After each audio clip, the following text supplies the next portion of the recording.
enfants de la terre, bien le bonjour. Mercredi 15 octobre. L'année dernière, je me souviens, on ramassait les branches sur les routes. Il y a eu un gros coup de neige et comme c'était encore bien vert, avec le poids, les branches cassées. Donc, pas évident de rouler, faire des zigzags sur la route. On va parler des gros fruits. Alors, mais je vous dis, là c'est mon expérience, je suis encore une fois content, c'est que je peux vous montrer des choses qui ont marché, ce qui pourra peut-être encourager. Si tant est qu'on soit patient et qu'on accepte que ça ne marche pas, hein, bien sûr. Il faut quand même deux qualités prépondérantes dans ce genre de technique. Sinon, si on n'a pas ces deux qualités, ben, on achète dans les pépinières ou dans les marchands d'arbres fruitiers des fruits à transplanter, enfin des arbres à transplanter. Allez, on y va. La première technique, celle que j'adore, c'est de manger les fruits et de garder tout ce qui est pépins et noyaux. Donc, alors là, par contre, et tout en ayant à l'esprit du climat où on est, de la terre, en ayant été regardé dans les jardins aux alentours de son village, ce qu'il y a comme fruits, et déjà de piquer ceux qui sont déjà chez les gens, enfin piquer ou demander, hein, généralement ils les donnent hein, s'ils en ont trop. Ouais, je vais pas inciter au vol non plus. Et après on peut se permettre, si on s'en fout de passer pour un fou, de tenter des fruits comme moi. Alors j'essaie toujours de trouver des fruits rustiques comme le kumka, donc il résiste à -12, le citronnier yuzu, que là j'ai peut-être un peu trop taillé, et bon normalement j'ai transplanté il n'y a pas longtemps, et là vous voyez, j'ai taillé et j'ai mis des boutures en pleine terre. Mais là on parle noyau. Donc noyau pépin. Et les abricotiers, qui ne sont pas vraiment du coin, on va dire. Peut-être le pêcher non plus. Et encore moins le bananier de l'Himalaya que j'ai et l'oranger, qui sont à l'intérieur pour l'instant. Je vais mettre ça l'hiver. Donc, manger des fruits, ça c'est bon, on vous le dit, 5 fruits, 5 légumes. Gardez les pépins, les transplanter dans les petits pots. Voilà, donc là j'ai du coin, dans des pots ronds, c'est marrant. Alors mon fils qui m'a ramené, parce que du coup après les gens le savent, hein, une vieille variété de pêche, donc 3 noyaux, du pau-pau, de l'amande, mais j'ai aussi des cerises, abricots, repêche, re-amande, dans des pots, et aussi en pleine terre. J'ai fait des petits... Enfin, je me suis pas embêté, je vais pas dire que j'ai fait des carrés. À la base, je voulais faire un gros carré avec des lignes, mais là, vous voyez, voilà, pêche de vigne que j'ai ramassé sur la route. Alors, j'ai essayé de faire un peu le plus naturel possible. Hein. Vous connaissez, voilà, la pêche, elle a été toute meurtrie, toute séchée. Le noyau est à l'intérieur. Hop, je l'ai posé comme si c'était vraiment dans la nature. Par contre, à l'intérieur, il y en a une dizaine. Et il y a des noyaux qui étaient seuls et il y a encore des pêches. Donc voilà, et ça, ben, on attend un hiver. J'ai une zone où j'ai des pêches, une zone où j'ai des prunes, une zone où j'ai mélangé, parce qu'à la fin j'en avais marre, il m'en restait une cinquantaine, entre cerisier, prunes, abricots, tout ça, j'ai tout mis sur 1 mètre sur 80, et après, je jette aussi dans les ronces et tout autour de chez moi. Si ça fait pas un arbre, ça nourrit la terre. Là, on vient de se régaler avec les fruits, donc on sait le goût que ça a déjà. Parce que c'est pareil, ça sert à rien de mettre tout et n'importe quoi pour juste dire d'avoir des arbres fruitiers. Il faut vraiment que ça nous plaise pour être motivé. Alors vous pouvez acheter, voilà, moi j'ai les premiers arbustes, je les ai achetés. Il y a des pépinières, donc j'ai découvert la dernière Atmosphère qui est vraiment excellente. Il y a Maison du Bananier où il y a plein de trucs exotiques. Il y a mesarbustes.com, Gamme Vert, Lidl, Aldi qui font des fois des bons trucs. Carrefour, alors là c'est les magasins qui sont chez moi, hein, sans faire de pub hein, bien sûr. Et ceux qui veulent pas entendre les pubs, faites et voilà, et après vous repiquez. Et ça peut vous amener après, forcément, dans le souci d'économiser et de multiplier, à faire des boutures. Alors là, voilà, les boutures en pot, je suis vraiment moins fan. Du coup, je crois que ça va être vraiment la dernière fois. Et je vais faire mes zones aussi. Ça prend pas tout, quoi. Enfin, moins que je le pense. Et je vais vous montrer en pleine terre. Là, c'est la bouture en pot. Hein. Et oui, je vais vous montrer en pleine terre. Mais en attendant, je vais vous montrer aussi, voilà, les boutures dans l'eau. Alors, ça vous donne des radicelles. Ça marche avec certains arbustes. Donc là, c'est du châtaignier que j'ai été en forêt chercher des branches. Je sais pas si ça se bouture, mais on verra bien. De toute façon, j'ai rien à perdre. Donc l'éponge, en fait, c'est pour le maintenir et c'est pour pas que le bout touche le fond de la bouteille. Et du coup, ben, tant j'y étais, voilà. Alors j'ai bouturé tout ce que j'avais à bouturer par deux. Donc du néflier au citronnier, au kumka, l'oranger, le noyer, parce que j'ai deux noyers aussi à côté. Après prunier, puis cerise, en fait tous les fruits que j'ai, pêche, abricot. Et là j'ai fait ça le 13 octobre. Donc on verra si ça prend. Mais en pleine terre, je vais vous montrer que j'ai des beaux résultats. Alors là on est sur la zone des enfants. Et voilà, une branche qui a été mise... pareil que le reste, hein. Donc je pense début printemps quand j'ai commencé à faire le terrain, il me semble. Donc une branche là qui a bien pris, parce qu'après le but c'est quand même de mettre beaucoup de boutures pour avoir un minimum d'arbustes. Donc je vous dis, c'est pour ça qu'il faut accepter que ça marche pas des fois. Et voilà, celle-là aussi.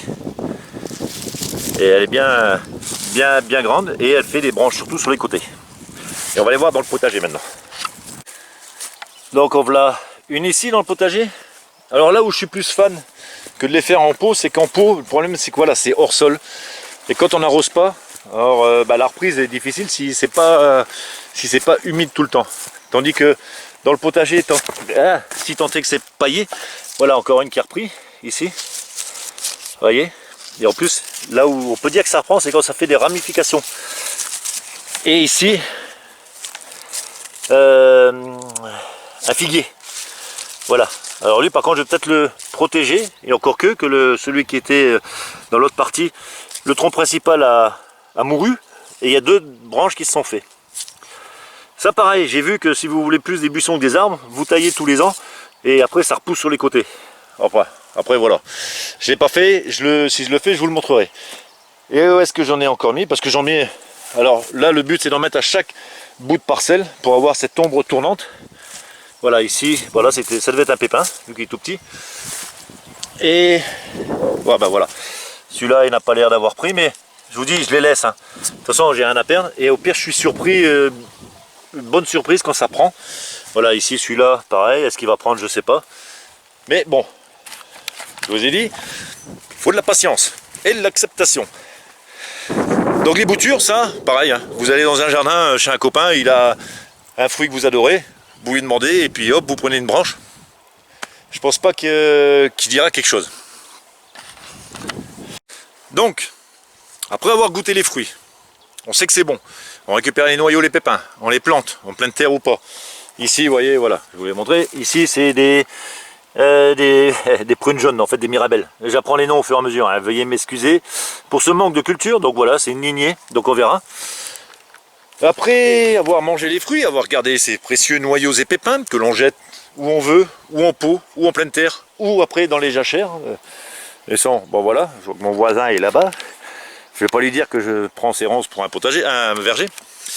Les boutures, pareil, clac clac, on coupe un peu une branche, 20 cm hein, qu'il faut mettre pratiquement aux 3/4 ou bien dans le sol. Ce que je fais pas tout le temps non plus, mais bon, je suis pas un bon élève. Hein. Et il y a le dernier truc, c'est rechercher des bébés arbres. Alors là, j'ai deux gros noyers à côté de chez moi, dans une prairie. Donc là, dans la prairie, c'est pas la peine parce que les vaches y viennent et les petites pousses seront mangées. Mais il y avait un coin d'herbe et j'ai été voir et voilà, j'ai trouvé un bébé noyer. Donc il n'a pas l'air de se porter bien au niveau des feuilles. Hein. Je l'ai mis il y a peut-être 4-5 jours. Et un bébé limace aussi d'ailleurs. Et des petits pois, des lyres. Donc... mais voilà, je le laisse. Là, on est en plein automne. Il n'y a plus de sécheresse, il n'y a plus rien. Il y a une forte chance, il y a les racines, il y a forte chance qu'ils reprennent. Donc j'ai mélangé avec du terreau et de la terre pour que ça soit assez fin pour la reprise. Et là, j'aurai un noyer. Par contre, j'en ai deux qui sont là, dans les ronces. Donc ceux-là, ils vont me donner des noix juste à côté de chez moi aussi. Et les châtaigniers, vous avez vu, j'ai été chercher les branches dans la forêt. Donc voilà, il y a plein de façons d'avoir des arbres pour pas cher, mais je vous dis, patience et acceptation. Et après, il y a les techniques. Alors pour avoir des gros fruits, de greffe. Alors je sais que même chez les légumes, on arrive à greffer des tomates. Bon, moi je suis pas fan, hein, je touche à rien, je laisse faire. Vous voyez, j'ai une forêt primaire qui s'installe chez moi. Ça me fera du bois, des tuteurs. Parce que les arbres fruitiers, c'est pareil. Après, votre potager, il prend la dimension en hauteur parce que vous pouvez mettre des petits pois, hop, des courges. Vous pouvez mettre un kiwi, une vigne. Voilà, vous pouvez agrémenter votre potager, mélanger, associer. Alors je vous dis, les techniques d'association, je m'y suis intéressé au début, mais maintenant je me dis, si ça doit marcher, ça marche, si ça marche pas, ça marche pas. Je pense avoir une bonne biodiversité, avoir les prédateurs qui vont avec les nuisibles. Je pense que tous ces arbres fruitiers vont me ramener d'autres prédateurs, tels que les oiseaux, les chauves-souris. Ils vont me ramener, c'est sûr, vont nourrir le sol, ramener des champignons. Enfin voilà. Et des fruits. 5 fruits, 5 légumes, hein. Ça commence à coûter cher quand on va au magasin, et ben là voilà, à profusion, j'en donnerai. Je continuerai mes boutures, même après que j'aurai assez d'arbres, parce que ouais, le but c'est le partage, hein. Donc donner aux gens des variétés. Par contre là je ferai bien attention de noter ce que c'est, pour pas leur donner un poirier, si vous voulez un cerisier. Ils verront bien la différence.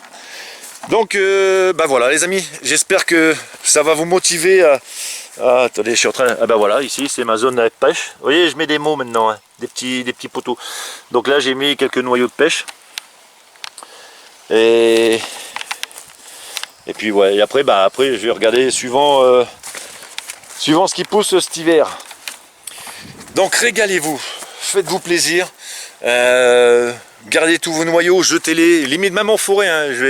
Je m'amuse, mais je vais m'amuser à le faire en forêt ou dans les chemins tout le long, parce que je me souviens quand j'étais gamin, j'habitais à la campagne, il y avait toujours des fruitiers à droite à gauche, et là je m'aperçois qu'il y a de moins en moins de fruitiers. Donc c'est vrai qu'ils taillent de plus en plus les bords de route, donc à moi d'être intelligent et de les mettre un peu plus loin que le bord de la route. Mais refaisons ces forêts comestibles dans nos jardins. C'est que du bénéfice. Et encore une fois, j'ai failli tomber. Donc voilà. Donc moi, après, la tactique, c'est d'avoir de l'ombre tournante. Vous l'avez compris, des feuilles. La régénération de la terre. Tout un microclimat qui va s'instaurer en dessous. La fraîcheur. Ça protège du gel, si tant est qu'il y a des feuilles. Et puis voilà. Puis du miam miam. Surtout du miam miam. Donc faites-vous plaisir. N'hésitez pas à le faire. Ça marche. Ne soyez pas déçus si ça marche pas.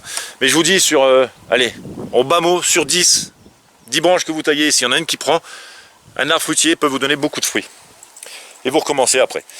Bon, pour terminer cette vidéo, l'oranger, un oranger que j'ai acheté, que j'ai taillé aussi. D'ailleurs, j'ai mis une bouture là, et les boutures en bouteille, vous avez vu. Mais vous voyez, ça repart. Et lui, dans 2-3 ans, à mon avis, le climat aura changé, il pourra rester toute l'année dehors.